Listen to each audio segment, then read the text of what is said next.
Sword jab. Are you not entertained? Is that why you are here?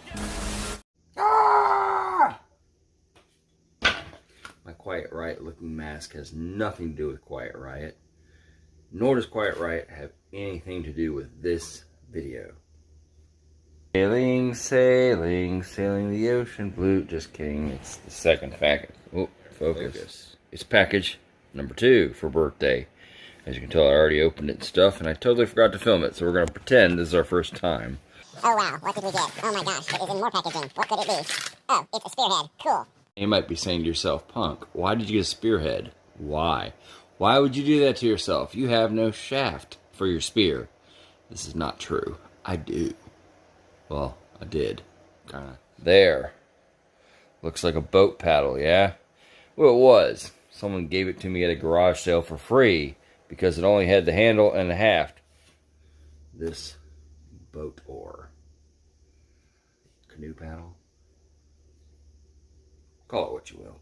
So, in my infinite wisdom of never planning, I forgot to film the part where I tapered the paddle to fit the spearhead. So, we're going to do a very, very faked reinterpretation.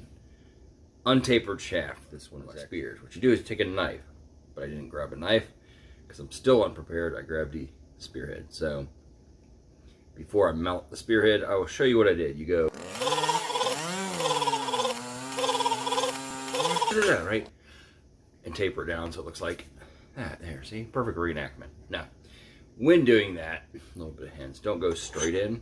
Angle your blade and pull, and you'll get shavings off. All right. Once you get it into basic shape, you put soot, marker, or some other colorant inside the shaft. Twist, and you'll see you get black markings. Right. Those black markings show you where it is getting traction, where the friction is from the shaft to the haft. You simply take your knife and start removing those black spots. Do it again and again until you get a nice snug fit. And you want it to be fairly far up in the shaft, as far as you can possibly go, because that adds more strength. The more tip, the more grip, right? Great. And this time I'm going to show you my old short spear versus my new. Now this is not as long as a Zulu spear. The head might be, but the haft clearly isn't. I bought this at a museum replicas clearance sale many years ago. This scabbard is a very cheap, crappy one from a flea market sword, but it fit, and I had some red. Ooh, yeah. Now, what this is the guard and grip off a Nodachi that when this made many, many years ago, and the blade off of Fantasy polearm they called the Scorpion or something like that. It had a spearhead like this, a long shaft, and then a spiked mace for a counterbalance. But this I picked up, I consider it in the Franken sword category, I guess in this case Franken spear. But it's sort of like a Zulu Ilkwa, but it has that hand guard, which adds a little protection. Now I'm going to put up a picture here that shows a Zulu spear that I really liked. Now, Zulu spears often have at the end of the haft either a ball or a cone, and this is partly for counterbalance and partly to pull them out of any target they get stuck in. Although this is not a cone, clearly it's a handle. From this profile it looks like a cone. I have seen a couple Zulu spears that have, well, I saw one that had kind of a round disc pommel, and I saw one that sort of has a fishtail-ish design like this. It's a bit thicker in cross-section, but kind of. So while this isn't completely authentic, its shape is very much like a fishtail pommel on a European sword. So when I grip it, it feels natural to me. And also you can grip like this. And if you're carrying it over your shoulder like this, oops, I kind of gave that away. But there it is, folks, mounted on the haft. Get that in frame.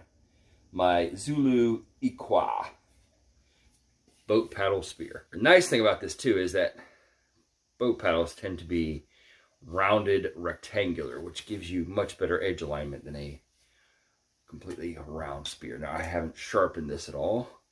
What I plan to do is, since most Ilkwa have tangs rather than sockets, To make this look more like the original, I'm going to wrap it in maybe some waxed linen cord or something, because I don't have sinew and don't feel like paying for sinew. So, have you ever seen the film A Knight's Tale?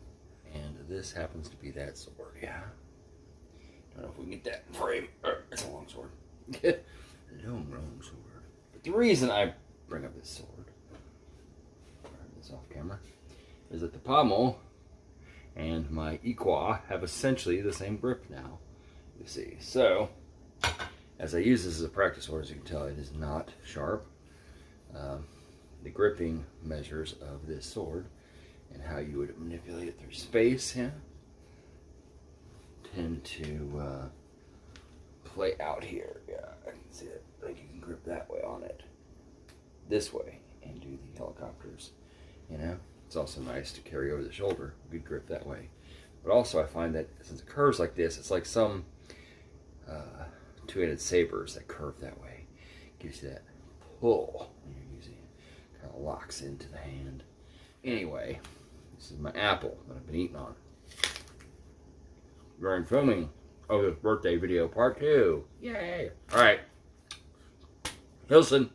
And good day, folks.